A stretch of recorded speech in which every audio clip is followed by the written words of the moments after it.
Lors de ma fête de remise de diplôme, mon frère a pris le micro et a dit « Portons un toast au mouton noir de la famille qui a réussi on ne sait comment à obtenir un diplôme. » Tout le monde a ri. Ma mère a souri. Il plaisante, c'est tout. J'ai souri aussi et n'ai rien dit. 3 jours plus tard, j'ai retiré mon financement de sa jeune pousse et j'ai gelé le compte de prêt commun. Mais à 8h12 du matin, ils ont appris la nouvelle vraiment choquante. Je m'appelle Camille Durand, et j'avais 22 ans quand ma fête de remise de diplôme s'est transformée en la première véritable fracture dans ma famille. Je ne pensais pas qu'une célébration dans le jardin pouvait porter un tel poids. Je ne pensais pas qu'un microphone, un gobelet en plastique et une seule phrase pouvaient changer la façon dont je voyais mon propre sang. Mais c'est ainsi que sont les familles comme la mienne. Elles ne se brisent pas d'un seul coup. Elles se fissurent en public, puis exigent que vous souriez pendant que les morceaux tombent. C'était censé être un jour dont je me souviendrai pour toutes les bonnes raisons. J'avais terminé mes études et j'avais réussi à monter une petite entreprise rentable tout en étudiant à plein temps. Ce n'était pas de la chance. C'était de longues nuits, des week-ends sacrifiés et le fait de dire non à plus de fêtes que je ne pouvais en compter. J'avais appris à travailler dur en silence, car dans ma maison, l'attention était une monnaie d'échange. Et mon frère aîné, Alexandre, la dépensait toujours comme si c'était son droit de naissance. Ma mère avait mis les petits plats dans les grands. Le jardin de notre pavillon en banlieue lyonnaise semblait sorti d'une page de magazine.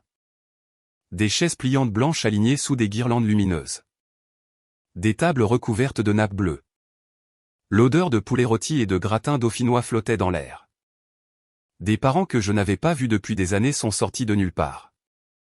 Des amis de l'université, des voisins et même mon ancien entraîneur de basket du lycée sont passés me serrer la main. Pour la première fois, j'ai senti que toute cette discipline avait signifié quelque chose, que j'avais gagné le droit de me tenir là et d'être fier sans sourciller. Quelque part entre la deuxième tournée de toast et la coupe du gâteau, Alex s'est dirigé vers le microphone. Il avait cette démarche désinvolte et assurée qu'il adopte quand il est sur le point de transformer la pièce en son public. Je l'ai observé comme on observe une allumette près de papier sec. On ne sait pas si ça va brûler, mais on sait que ça peut. Je me suis dit qu'il allait peut-être dire quelque chose de gentil. Peut-être un rapide « félicitations ». Peut-être une histoire sur nous quand nous étions enfants qui ne se terminerait pas avec moi comme chute de la blague. Au lieu de ça, il a levé son verre et a dit, haut et fort, « Portons un toast au mouton noir de la famille qui a réussi on ne sait comment à obtenir un diplôme. » Pendant une demi-seconde, c'est comme si l'air s'était scindé en deux. Moitié rire, moitié silence gêné. La plupart des gens ont ri parce qu'ils pensaient que c'était une taquinerie fraternelle. Certains m'ont regardé avec ces petits sourires en coin qui disent qu'ils pensent qu'il y a une part de vérité derrière la blague. Ma mère, debout près du barbecue, a souri comme si elle était fière de son humour et a dit qu'il plaisantait. J'ai souri, moi aussi. C'était le rôle. Sourire. Encaisser. Préserver la paix. Mais à l'intérieur, quelque chose de froid m'a traversé, car je savais ce qu'il faisait. Alex ne voulait pas me féliciter. Il voulait me rabaisser devant tous ceux qui étaient venus me célébrer. Il voulait que ma réussite ressemble à un accident, pas à quelque chose pour lequel je m'étais démené. Alexandre avait 29 ans, pas de diplôme, et n'avait jamais gardé un emploi plus de 8 mois. C'était le genre de type qui parlait de réussir en grand tout en empruntant des euros pour payer son loyer. L'année précédente, je l'avais aidé avec sa dernière grande idée, une jeune pousse qui, jurait-il, allait décoller. J'avais même accepté un compte de prêt professionnel commun avec lui parce que je pensais que peut-être, pour une fois, il irait jusqu'au bout. J'avais ignoré les délais manqués, le fait qu'il ne semblait jamais faire les mêmes heures que moi, et la manière désinvolte avec laquelle il traitait l'argent qui n'était pas entièrement le sien. Je me disais que c'était la famille. Je me disais que l'aider ne faisait pas de moi quelqu'un de faible, mais quelqu'un de loyal. Mais m'humilier devant mes amis, ma famille élargie et des gens que je connaissais à peine, c'était différent. Ce n'était pas juste une mauvaise blague. C'était un rappel qu'à ses yeux, je serais toujours la petite sœur qui a eu de la chance, peu importe mes efforts. Je ne lui ai pas adressé un mot de la soirée. J'ai coupé le gâteau, serré d'autres mains, remercié tout le monde d'être venu et fait semblant que la blague m'avait glissé dessus. J'ai laissé la fête se terminer comme ma mère le voulait, chaleureuse, impeccable et crédible. Et quand la dernière voiture est partie et que les lumières du jardin se sont éteintes dans leur dernière lueur faible, je suis retourné à mon appartement et je me suis assise dans le silence. J'ai regardé tout ce que j'avais construit, et j'ai réalisé quelque chose qui m'a effrayé tant cela semblait définitif. Si je continuais à payer pour la vie d'Alex, il continuerait à me traiter comme si j'étais inférieur à lui. Il continuerait à appeler ça de l'amour, et ma mère continuerait à appeler ça la paix. Alors, j'ai pris une décision, en silence et totalement. 3 jours plus tard, j'ai appelé la banque. J'ai gelé notre compte commun. J'ai envoyé un courriel à la petite équipe de développement que nous avions engagée Foris Jeune Pousse, les informant que mon financement était terminé et que mon implication était révolue. Je ne l'ai pas expliqué à Alex. Je ne l'ai pas prévenu. Je ne lui ai pas accordé la courtoisie d'une conversation, car je lui avais accordé 1 an de courtoisie, et il me l'avait rendu avec un microphone. Le lendemain matin, à 8h12, mon téléphone s'est allumé avec le nom d'Alexandre. Il n'a pas appelé une seule fois. Il a appelé à 8h12, 8h14 et 8h17, laissant sonner à chaque fois jusqu'à ce que la messagerie vocale se déclenche. À 8h20, l'icône de ma messagerie vocale brillait comme un voyant d'alerte. J'ai écouté le premier message. Sa voix était sèche, confuse, déjà sur les nerfs. Il voulait savoir pourquoi notre compte de prêt commun était gelé, pourquoi l'équipe de développement l'avait appelé pour dire que tout le travail était en pause jusqu'à la reprise du paiement, et pourquoi le site web de sa jeune pousse était hors ligne. Il a dit que je rendais les choses plus difficiles qu'elles ne devaient l'être. Je n'ai pas répondu. Je voulais qu'il reste dans cette incertitude, qu'il ressente vraiment les conséquences sans que j'intervienne pour arranger les choses. Je voulais qu'il ressente ce que c'était que de construire une vie sans utiliser la mienne comme échafaudage. À 9h30, ma mère a appelé, ce qui m'a indiqué qu'Alex avait déjà couru vers elle. Elle n'a pas perdu de temps. Elle a dit qu'Alex était contrarié, que je devrais au moins lui parler pour régler ça. Elle a prétendu qu'il comptait sur cela pour son avenir et que me retirer maintenant détruirait des mois de travail. Je lui ai dit la vérité, je ne finançais pas quelqu'un qui pensait que m'humilier devant ma famille et mes amis était une bonne comédie. Elle a essayé les vieilles rengaines, il plaisantait, ne le prends pas si au sérieux, tu sais comment est ton frère. Et quand je n'ai pas cédé, sa voix est devenue plus froide. Elle m'a dit que je punissais toute la famille, que ma décision ne lui faisait pas seulement du mal à lui. Cette phrase m'est restée, car elle m'a montré ce qu'elle croyait vraiment. Elle n'a pas dit qu'Alex avait tort. Elle n'a pas dit qu'il me devait des excuses. Tout ce qu'il importait, c'est que je ne jouais pas le rôle que j'étais censé jouer, la petite sœur qui soutient son frère aîné, peu importe à quel point il le mérite peu. À midi, j'ai décidé de passer à l'étape suivante. Alex et sa femme vivaient dans un appartement de 2 chambres en périphérie de Lyon. Techniquement, il était à son nom, mais les mensualités du prêt hypothécaire provenaient de mon compte depuis 14 mois. Cela avait commencé comme un arrangement à court terme pendant qu'il lançait la jeune pousse, mais vu la tournure des événements, il n'y avait aucune raison de maintenir cet arrangement. Je m'y suis rendu en voiture sans le prévenir de ma venue. Quand il a ouvert la porte, il avait l'air de ne pas avoir dormi. Ses cheveux étaient en désordre, sa chemise froissée, et l'air à l'intérieur sentait le café froid. Sa femme était assise sur le canapé avec son ordinateur portable ouvert, des papiers étalés comme si elle essayait de limiter les dégâts. La scène n'était pas nouvelle. Alex vivait dans le chaos et qualifiait ça d'élan, et tout le monde autour de lui apprenait à nettoyer le désordre. Je ne me suis pas assise. Je lui ai dit directement, à partir du mois prochain, le prêt hypothécaire est à votre charge. Plus de paiement de ma part. Plus jamais. Pendant une seconde, il n'a rien dit. Il m'a regardé fixement comme si j'avais changé de langue. Puis les excuses sont arrivées, comme toujours. C'était une blague. Je surréagissais. J'aurais dû savoir qu'il ne pensait rien de mal. Il a dit que j'étais mesquine, que je jetais des années de fraternité pour quelques mots. Je lui ai dit que nous n'étions plus partenaires ni en affaires, ni pour quoi que ce soit de financier. Il pouvait gérer sa jeune pousse comme il le voulait, mais il le ferait avec ses propres ressources. Il pouvait réduire ses dépenses, prendre un travail ou fermer boutique. Ce n'était plus mon problème. Il a essayé un dernier angle. Il a dit que je l'abandonnais, que je ne pensais pas à la famille. Je n'ai pas répondu à ça. J'ai tourné les talons et je suis parti. En marchant vers ma voiture, je n'ai ressenti ni culpabilité ni regret. J'ai ressenti quelque chose qui s'apparentait à du soulagement. C'était la première fois depuis des années que je ne portais pas son poids sur mon dos. Et pendant quelques jours, le silence a ressemblé à la paix.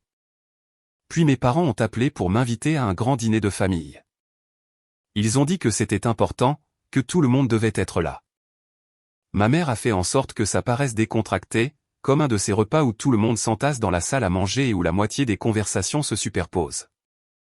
Mais la façon dont elle a insisté pour que je sois absolument présente m'a dit que ce n'était pas juste un dîner. C'était un guet-apens. J'ai hésité à y aller. Je connaissais déjà le scénario. Il minimiserait ce qu'Alex avait fait. Il me traiterait d'hypersensible. Ils essaieraient de me faire culpabiliser pour que je débloque le compte et que je reprenne en charge l'appartement. Mais une partie de moi voulait voir ça. Je voulais voir jusqu'où ils étaient prêts à aller pour le protéger, même si cela signifiait me briser. Et je ne le savais pas encore, mais ce dîner serait le moment où quelqu'un dirait enfin à voix haute ce qui était vrai depuis des années. Et toute la soirée basculerait dans le chaos. J'ai failli ne pas y aller. Je suis resté dans mon appartement, les clés à la main, fixant la porte comme si c'était un point de décision sur lequel je ne pouvais pas revenir. Mon petit ami, Léo, m'observait depuis l'encadrement de la porte de la cuisine, silencieux de cette manière qui signifiait qu'il me laissait choisir mais qu'il était prêt à intervenir si je le demandais. Il n'était pas du genre à exiger de venir ou à agir comme s'il devait gérer ma famille. Il a juste posé une simple question qui a eu plus de poids que n'importe quel sermon. « Veux-tu la paix ?» a-t-il dit, « ou veux-tu la clarté ?» Je n'ai pas répondu tout de suite, car la vérité, c'est que je voulais les deux. Je voulais la paix sans capitulation. Je voulais la clarté sans une autre scène où je partirais en ayant l'air d'être la méchante. Léo s'est approché, a pris ma main et a baissé la voix.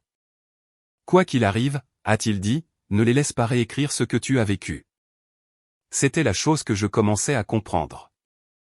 Ma famille ne se contentait pas de se disputer. Ils modifiaient. Ils prenaient un moment, enlevaient les parties qui les mettaient en mauvaise posture, polissaient ce qui restait et vous le rendaient comme si c'était la véritable histoire. Et si vous n'acceptiez pas leur version, ils vous punissaient pour être difficile. Alors, j'y suis allé. Quand je suis entré dans la maison de mes parents, la table était déjà mise comme s'ils mettaient en scène une pièce de théâtre. Ma mère avait mis les petits plats dans les grands, poulet rôti, purée de pommes de terre noyées dans la sauce, son pain à l'ail qui pouvait assommer une personne à 2 pièces de distance. Les lumières de la salle à manger étaient vives, presque trop vives, comme s'il voulait que tout soit visible, que chaque expression soit captée, que chaque réaction soit enregistrée dans la mémoire. Mon père était assis en bout de table avec un verre de thé glacé, l'air inhabituellement sérieux. Alex et sa femme étaient déjà là, penchés l'un vers l'autre, chuchotant à voix basse avant de se redresser en me voyant. Les yeux d'Alex m'ont balayé comme il le faisait toujours quand il évaluait si j'arrivais douce ou forte. Sa femme n'a pas souri. Pas vraiment. Elle arborait cette expression prudente de quelqu'un qui se prépare à un impact mais qui espère toujours que la pièce se rangera de leur côté. Et ma mère, planant près de la cuisine comme si elle animait une émission, m'a accueilli avec une douceur qui semblait répéter. Léo avait proposé de venir, mais je ne l'ai pas amené. Non pas parce que j'avais honte, mais parce que je ne voulais pas qu'il déforme la situation. Je pouvais déjà entendre la voix de ma mère dire que j'introduisais des étrangers dans les affaires de famille, comme si je n'avais pas passé des années à être l'étrangère au sein de ma propre maison. Nous nous sommes assis, et pendant les 20 premières minutes, ce ne furent que des conversations superficielles. Ma mère m'a posé des questions sur mon entreprise, puis est rapidement passée aux voisins. Mon père a mentionné une fuite dans le toit du garage. Alex a fait une blague sans conviction sur la circulation. Tout le monde agissait comme si l'air n'était pas chargé, comme s'il n'y avait pas un agenda secret assis à table avec nous, attendant son tour de parler. Je sentais la tension monter. Ma mère n'arrêtait pas de me jeter des regards comme si elle vérifiait l'angle de son tir. Alex n'arrêtait pas de bouger sur sa chaise comme s'il s'ennuyait, comme s'il avait hâte d'arriver au moment où il obtiendrait ce qu'il voulait. Sa femme n'arrêtait pas de toucher sa serviette, la pliant et la dépliant, une habitude nerveuse qui me faisait penser qu'elle comprenait plus qu'elle ne l'admettait. Finalement, ma mère a posé sa fourchette et a dit, « Les familles ne devraient pas laisser de petits malentendus se transformer en gros problèmes. » Elle n'a pas prononcé mon nom, mais ses yeux sont restés fixés sur moi tout le temps. Elle a continué sur le fait que la vie était trop courte pour les rancunes, que tout le monde fait des erreurs en essayant d'être drôle, que nous devrions tous simplement aller de l'avant. Les mots étaient doux. Le message ne l'était pas. Le message était simple, laisse tomber. Règle ça. Paix à nouveau. Sois celle qui maintient la stabilité. J'ai ouvert la bouche, puis je l'ai refermée. Parce que je savais que si je parlais, elle transformerait mes mots en une dispute sur le ton, sur le respect, sur la façon dont j'envenimais les choses. C'était toujours le piège. Il ne se souciait pas de ce que vous disiez, il se souciait que vous le disiez d'une manière qui les maintenait à l'aise. Avant même que je puisse décider comment répondre, mon père a posé sa fourchette avec un cliquetis délibéré qui a tranché le silence de la pièce comme un avertissement. Il s'est tourné vers Alex et a dit, « Tu aurais dû réfléchir avant d'ouvrir la bouche à cette fête. Tu as embarrassé ta sœur devant tout le monde, et tu as de la chance que tout ce qu'elle ait fait, c'est retirer son argent. » La pièce s'est figée. Alex l'a regardé fixement comme s'il avait mal entendu. Les sourcils de ma mère se sont levés comme si mon père venait de changer de camp au milieu d'une partie d'échecs. La femme d'Alex a baissé les yeux sur son assiette et n'a pas bougé. Et pendant une seconde, j'ai senti quelque chose d'inhabituel monter dans ma poitrine. Pas du soulagement, exactement, mais du choc, car mon père ne défiait presque jamais Alex directement. Mon père était un homme calme, du genre à croire que maintenir la paix était la même chose qu'être fort. Mais la façon dont il a regardé Alex à ce moment-là, il y avait un poids, comme s'il avait observé cette dynamique pendant des années et ne pouvait finalement plus prétendre que c'était normal. Alex a essayé de se reprendre, se penchant en arrière sur sa chaise avec cette confiance nonchalante qu'il utilisait quand il voulait faire comme si rien de tout cela n'avait d'importance. C'était une blague, a-t-il dit. Camille le prend trop au sérieux. Elle sait que je ne pensais rien de mal. Mon père ne l'a pas laissé finir. Il lui a dit que se cacher derrière, je plaisantais, était le plus vieux tour du monde. Il a dit que si Alex me respectait un tant soit peu, il se serait excusé juste après, au lieu d'attendre que je lui coupe les vivres. Il n'a pas haussé la voix, mais son ton a clairement montré qu'il ne débattait pas. Ce n'était pas une conversation. C'était un verdict. C'est là que ma mère est intervenue. Elle s'est penchée vers mon père comme si elle ne pouvait pas croire ce qu'elle entendait. Elle a dit, c'est comme ça entre frères et sœurs. Elle a dit qu'elle savait qu'Alex plaisantait et que c'était moi qui faisais une montagne d'une taupinière. Puis elle m'a regardé et a dit que j'étais allé trop loin. Alex, sentant du soutien, a croisé les bras et est resté silencieux, la laissant se battre pour lui. Il a même eu un sourire en coin à un moment donné, comme si tout se déroulait exactement comme il l'avait prévu, à l'exception de l'intervention de mon père. Ce sourire en coin m'a fait quelque chose. Il a fait rejouer la nuit de ma remise de diplôme dans mon esprit, les rires, les petits sourires des gens qui pensaient que la blague portait une part de vérité, ma mère souriant comme si c'était mignon. Ce n'était pas mignon. C'était un schéma. Je n'ai répondu à rien de tout ça. Ça ne servait à rien. Ils avaient déjà décidé que j'étais le problème parce que j'avais cessé de jouer le rôle qu'ils attendaient de moi. Alors, j'ai poussé mon assiette, je me suis levé et je leur ai dit que je ne m'expliquerais plus. Le silence pendant que je marchais vers la porte était lourd. Mais je ne me suis pas retourné. Je pouvais entendre ma mère inspirer comme si elle allait me traiter de dramatique. Je pouvais entendre Alex bouger sur sa chaise comme s'il attendait que mon père me remette à ma place. Et je pouvais sentir les yeux de mon père dans mon dos, pas en colère, même pas déçu, juste fatigué, comme s'il voyait quelque chose clairement pour la première fois et réalisait qu'il aurait dû le voir plus tôt. Quand je suis sorti, l'air froid m'a frappé le visage, et mes mains tremblaient légèrement en déverrouillant ma voiture. Je suis resté assise là un moment, sans conduire, juste à respirer parce que mon cœur battait la chamade comme il le fait quand on se retient trop fort pendant trop longtemps. Quand je suis rentré à la maison, Léo a appelé. Je ne lui avais pas dit que je partais plus tôt, mais il l'a entendu dans ma voix à la seconde où j'ai répondu. L'ont-ils fait ? A-t-il demandé. Ont-ils essayé de faire en sorte que ce soit de ta faute ? Oui, ai-je dit, et c'est sorti comme un rire sans aucune once d'humour. Et le pire, c'est qu'ils n'ont même pas été subtils. Léo est resté silencieux un moment. Puis il a dit, écoute-moi. Les gens qui profitent de ton silence te traiteront toujours de bruyante quand tu finiras par parler. Je n'ai pas réalisé à quel point j'avais besoin d'entendre ça jusqu'à ce que ma gorge se serre. Parce qu'une partie de moi voulait encore croire que ma mère se réveillerait et dirait, tu as raison. Il a dépassé les bornes. Une partie de moi voulait encore croire qu'Alex ressentirait de la honte. Mais le dîner a prouvé quelque chose de plus sombre. Alex n'avait pas tant besoin de mon argent que de contrôle. Et ma mère ne voulait pas tant les quitter que l'apparence d'une famille intacte. Je pensais que c'était la fin de leur intervention. Je les avais sous-estimés. 3 jours plus tard, Alex et ma mère se sont associés pour quelque chose que je n'avais pas vu venir. Pas un appel téléphonique, pas des excuses sincères, une mise en scène conçue pour me coincer, m'embarrasser et me forcer à prendre soin d'eux à nouveau, que je le veuille ou non. C'était un matin de semaine. Je revenais d'une réunion avec un investisseur potentiel, l'esprit encore à moitié sur les chiffres et les projections, quand j'ai repéré un grand camion de déménagement blanc garé juste devant mon immeuble. Pendant une seconde, j'ai pensé que c'était un voisin, quelqu'un qui partait enfin, quelqu'un qui recommençait à zéro. Puis mon estomac s'est noué parce que j'ai vu Alex debout à l'arrière du camion, dirigeant de déménageur comme s'il était chez lui. Sa femme était sur le trottoir, tenant un carton étiqueté « Cuisine », arborant ce sourire crispé que les gens affichent quand ils essaient d'agir de manière décontractée à propos de quelque chose qui est tout sauf décontracté. Et Alex, au moment où il m'a vu, a éclaté d'un large sourire comme s'il m'organisait une fête surprise. « Le moment est parfait », a-t-il dit en tapant dans ses mains. On est sur le point de commencer à décharger. Je l'ai regardé fixement. Décharger où? Il a incliné la tête vers mon immeuble comme si c'était évident. À ton avis? Ta deuxième chambre est vide depuis que tu as emménagé. On s'est dit qu'on allait s'installer ici pour quelques semaines, juste le temps de se poser. La façon dont il l'a dit m'a donné la chair de poule, comme si ma maison était une ressource qu'il pouvait revendiquer. Comme si mon espace était une faveur à laquelle il avait droit.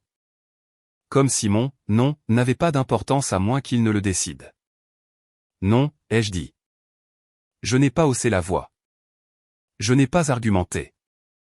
Je l'ai juste dit une fois, de manière nette et sans appel, parce que je croyais que les adultes devraient comprendre une limite la première fois qu'ils l'entendent. Alex a ri comme si je jouais le jeu. Il s'est tourné vers les déménageurs et leur a dit de commencer à rentrer les affaires. Je me suis mise devant l'entrée de l'immeuble. Non, vous n'emménagez pas ici. Sa femme a déplacé le carton dans ses bras et a essayé d'intervenir, expliquant que le nouveau propriétaire de leur appartement avait décidé de ne pas renouveler leur bail, que tout s'était passé si vite qu'ils n'avaient pas eu le temps de trouver un nouvel endroit. Elle a dit que c'était temporaire. Elle a dit, nous sommes de la même famille. Puis j'ai remarqué quelque chose par-dessus son épaule, et le dernier doute s'est dissipé en moi. La voiture de ma mère était garée un peu plus loin dans la rue.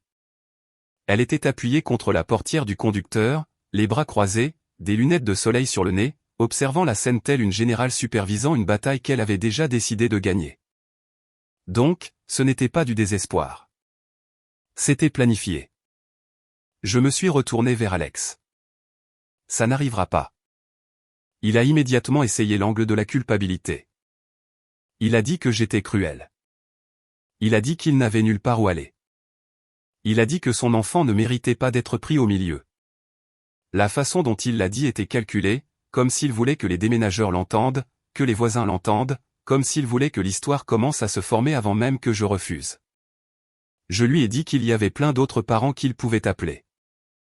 Et s'il n'y en avait pas, peut-être que ça en disait long sur la façon dont il traitait les gens.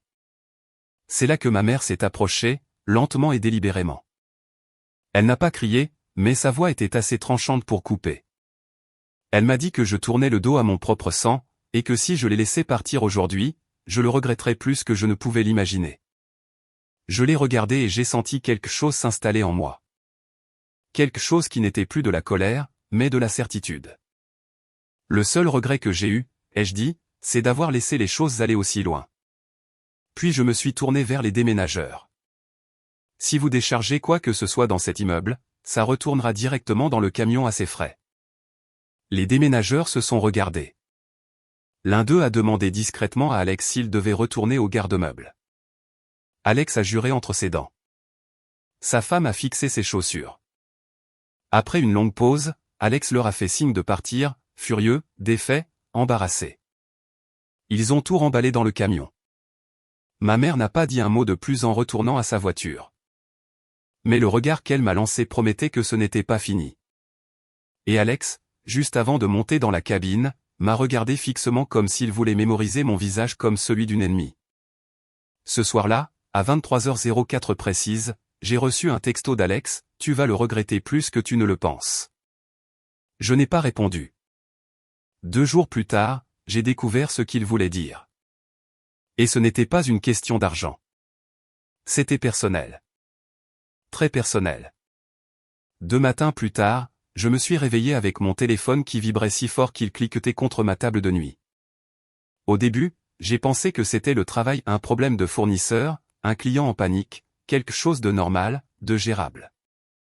Mais quand j'ai ouvert les yeux et que j'ai vu le flot de notifications, mon estomac s'est noué d'une manière que je n'avais jamais ressentie auparavant. Ce n'était pas des courriels. Ce n'était pas le travail. C'étaient les réseaux sociaux. Des appels manqués empilés les uns sur les autres. Des dizaines de messages directs. Plus d'une centaine de notifications d'identification. Des noms que je n'avais pas vus depuis des années qui illuminaient mon écran comme des fantômes. Des gens dont je me souvenais à peine qui envoyaient des captures d'écran sans contexte, comme s'ils s'attendaient à ce que je sache déjà ce que je regardais. Alex avait rendu l'affaire publique. Sur Facebook, il avait écrit une publication qui ressemblait à un drame mal scénarisé.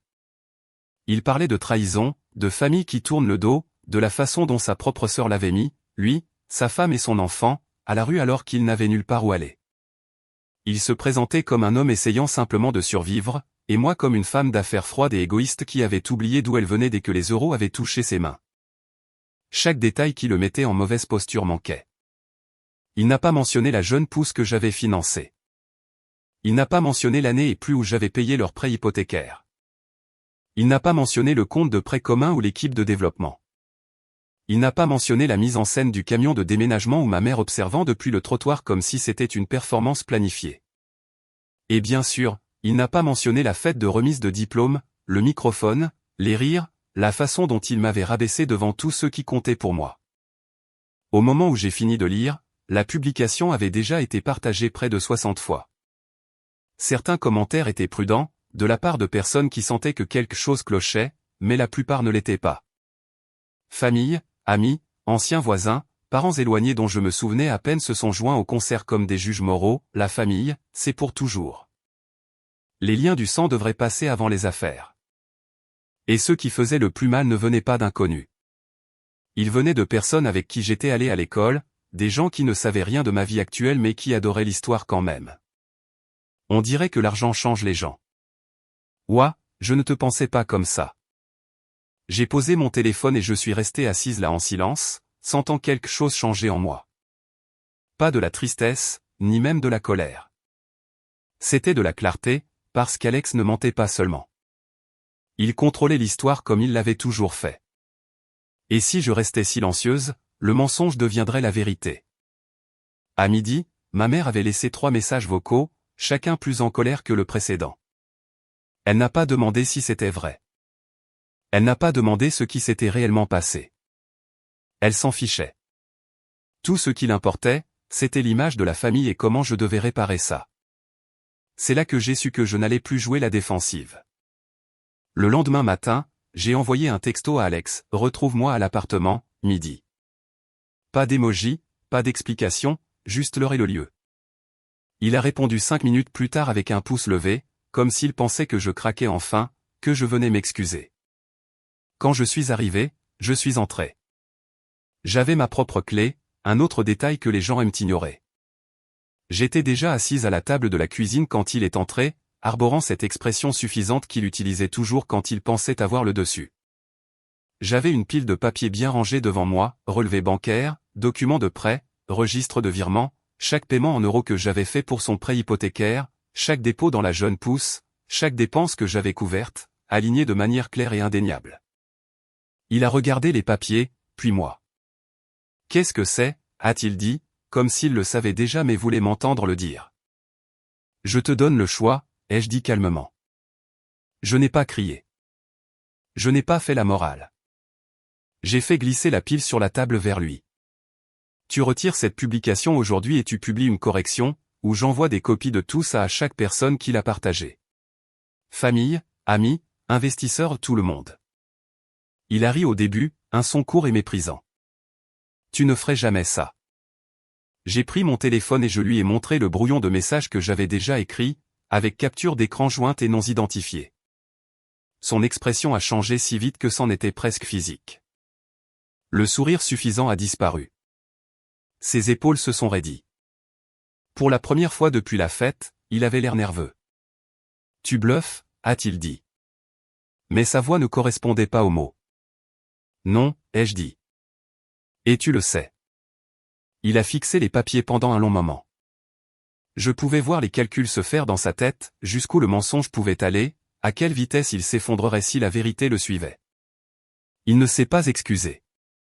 Il n'a pas admis qu'il avait tort. Il s'est simplement levé, a attrapé son téléphone et est allé dans l'autre pièce. Ce soir-là, la publication a disparu. Pas d'excuses, pas de suivi, pas d'explication, juste partie. Comme si elle n'avait jamais existé. Comme s'il pouvait effacer les dégâts en prétendant qu'ils n'étaient jamais arrivés.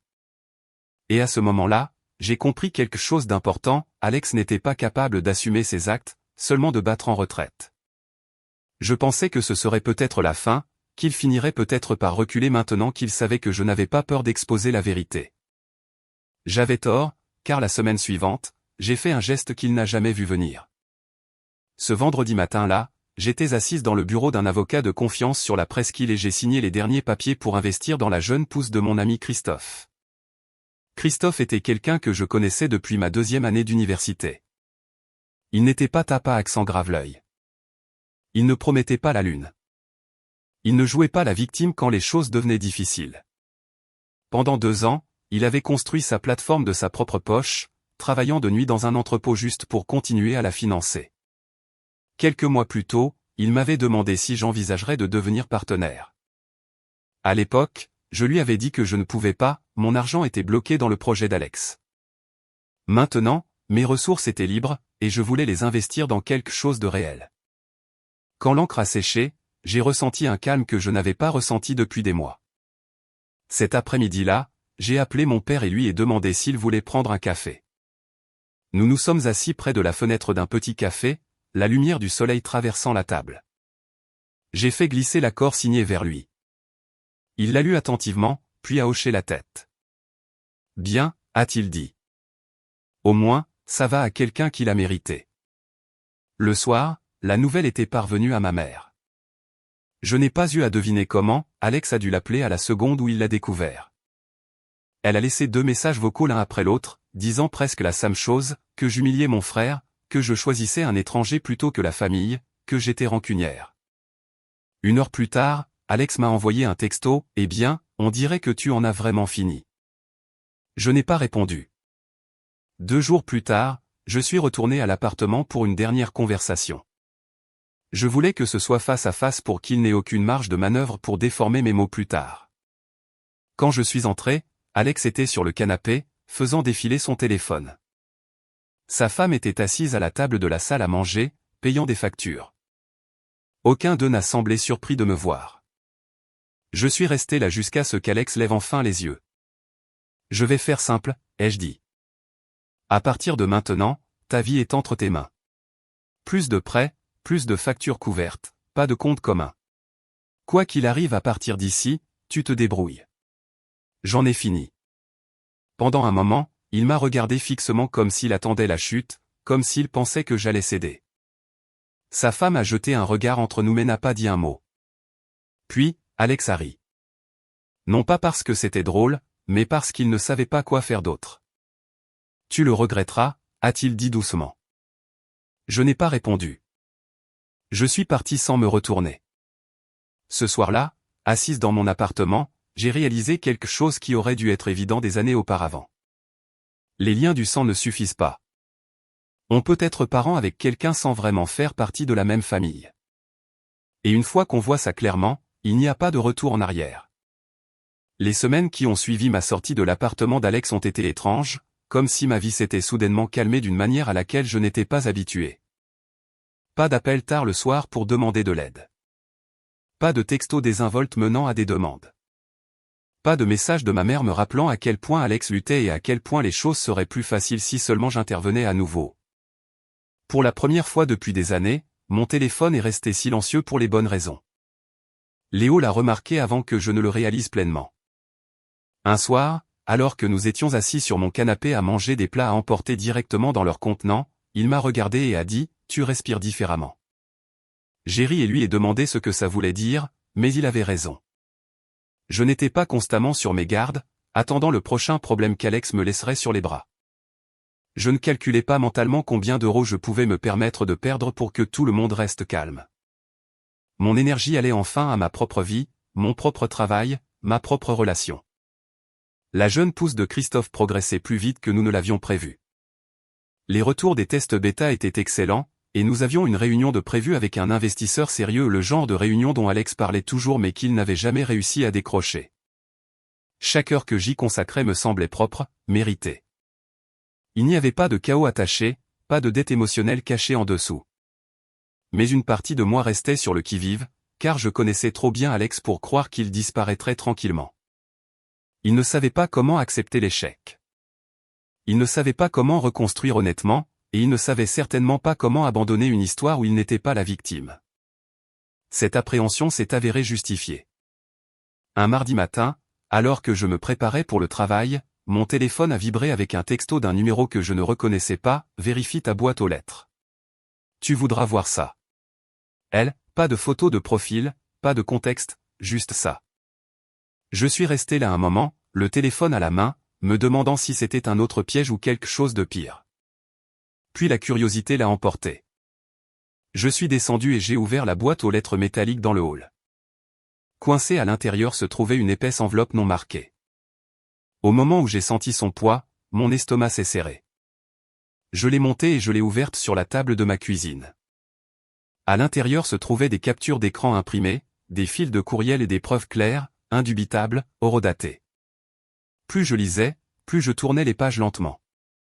Alex avait envoyé des courriels à 2 de mes anciens contacts professionnels, des personnes que je lui avais présentées à l'époque où je croyais encore en son projet. Dans ces messages, il proposait une relance de la jeune pousse sur laquelle nous avions travaillé ensemble. Sauf que dans sa version, c'était entièrement son idée. Il avait retiré mon nom de chaque détail. Il prétendait avoir personnellement conçu et financé les premiers prototypes, les mêmes prototypes que j'avais payés, les mêmes conceptions que j'avais développées via mon réseau.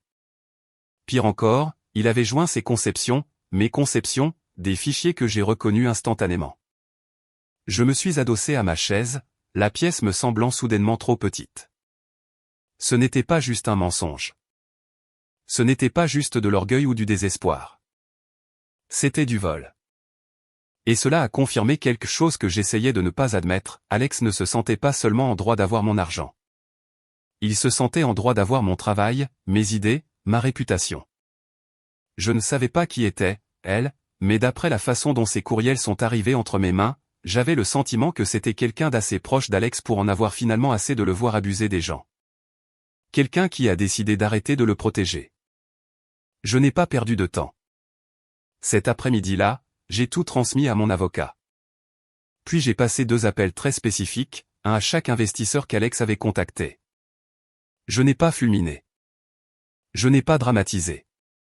J'ai exposé la véritable histoire du projet, qui a payé pourquoi, qui possédait quoi, comment les conceptions jointes étaient ma propriété intellectuelle.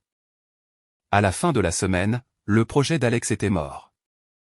Les investisseurs ont complètement coupé le contact. Pas de négociation, pas de seconde chance. Ils ne voulaient rien avoir à faire avec lui.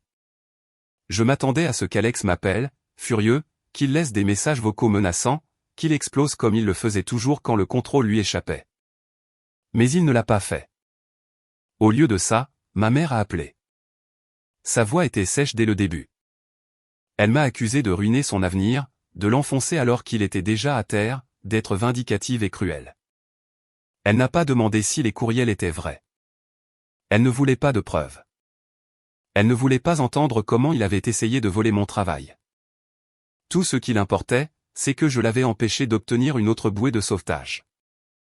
C'est ce qui arrive, lui ai-je dit, quand on brûle tous les ponts qu'on a et qu'on essaie ensuite de voler du bois chez quelqu'un d'autre pour reconstruire les siens. Elle m'a raccroché au nez. Le lundi suivant, Christophe et moi avons clôturé notre première levée de fonds. Les mêmes personnes qui pensaient autrefois que le projet d'Alex avait du potentiel soutenaient maintenant quelque chose construit sur un travail réel. Ce soir-là, Je me suis versé un verre et je me suis assise sur mon canapé, regardant les lumières de la ville par ma fenêtre.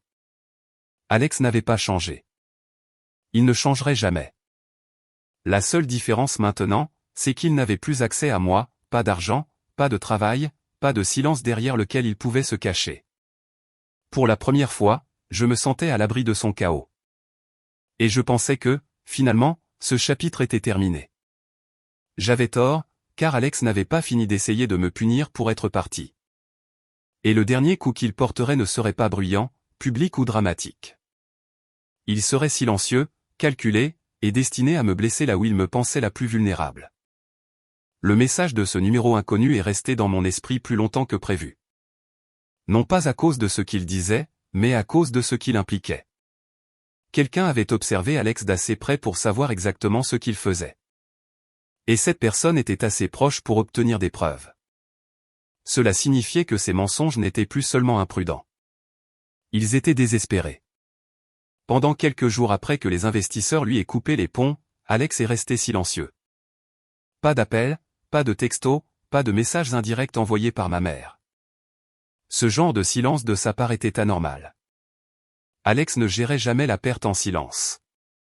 Soit il blâmait quelqu'un bruyamment, soit il essayait de manipuler pour revenir dans le jeu. Je savais qu'il ne fallait pas croire qu'il avait accepté quoi que ce soit. Puis, un après-midi, ma mère s'est présentée à ma porte sans prévenir. Je ne lui avais pas dit où je serais. Je ne l'avais pas invité. Quand j'ai ouvert la porte et que je l'ai vu là, son sac à main serré fermement contre sa poitrine, je savais déjà que ce n'était pas une visite fondée sur la compréhension. C'était fondé sur la pression. Elle ne s'est pas assise. Elle n'a pas demandé comment j'allais.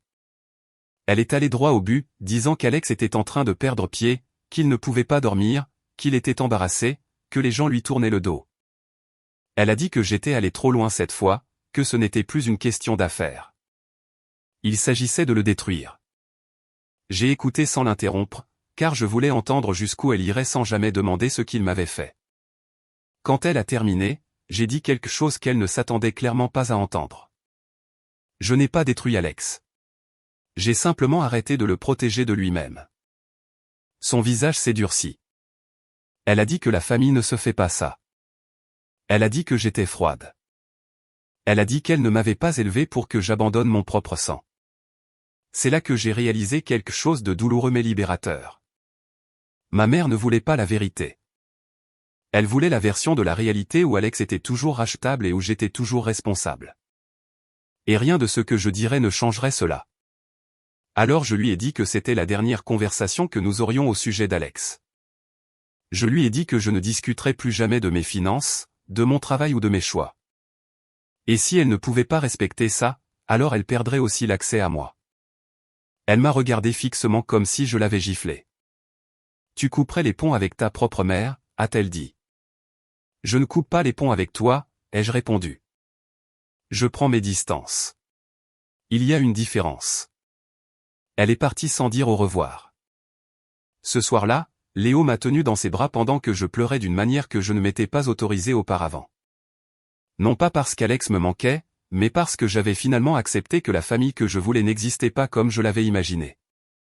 Et faire le deuil de cette vérité faisait plus mal que n'importe quelle dispute ne l'avait jamais fait. Quelques jours plus tard, mon avocat a appelé. Il m'a dit qu'Alex avait tenté d'enregistrer une variation du nom de la jeune pousse originale sous une autre entité, essayant de frôler ma propriété intellectuelle juste assez pour ne pas franchir la ligne. Assez proche pour semer la confusion, assez proche pour emprunter de la crédibilité, assez proche pour rester connecté à mon travail. Ce fut le moment où j'ai arrêté de réagir et j'ai commencé à mettre un point final. En une semaine, mon avocat a envoyé une mise en demeure formelle de cesser et de s'abstenir. Pas émotionnelle, pas agressive, juste irréprochable. Elle exposait la propriété, la documentation, les échéanciers et les conséquences. Elle indiquait très clairement que si Alex franchissait à nouveau cette ligne, il n'y aurait pas d'avertissement. Il n'a jamais répondu. Ni à moi, ni à l'avocat, ni publiquement, ni en privé. Les semaines ont passé, puis un mois. L'entreprise de Christophe a continué de croître, nouvelles embauches, nouvelles étapes, nouvelles conversations qui n'impliquaient pas de gestion de crise ou de culpabilité. Pour la première fois, je construisais quelque chose sans avoir à m'en excuser. Léo et moi avons commencé à parler d'emménager ensemble. Des projets calmes, des projets sains, du genre qui ne nécessitent la permission de personne d'autre. Un soir, alors que je triais du vieux courrier, je suis retombé sur l'enveloppe, celle par qui tout avait commencé. Je l'ai regardée longuement, pensant à la personne qui l'avait envoyée. Elle, qui que ce soit, n'a pas sauvé Alex. Cette personne ne l'a pas protégé. Elle a choisi la vérité plutôt que la loyauté. Et j'ai compris pourquoi. Parce que protéger quelqu'un qui refuse de changer ne fait pas de vous quelqu'un de compatissant. Cela vous rend complice. Je n'ai plus jamais entendu parler d'Alexandre. Pas d'excuses, pas de réconciliation, pas de confrontation dramatique pour boucler la boucle.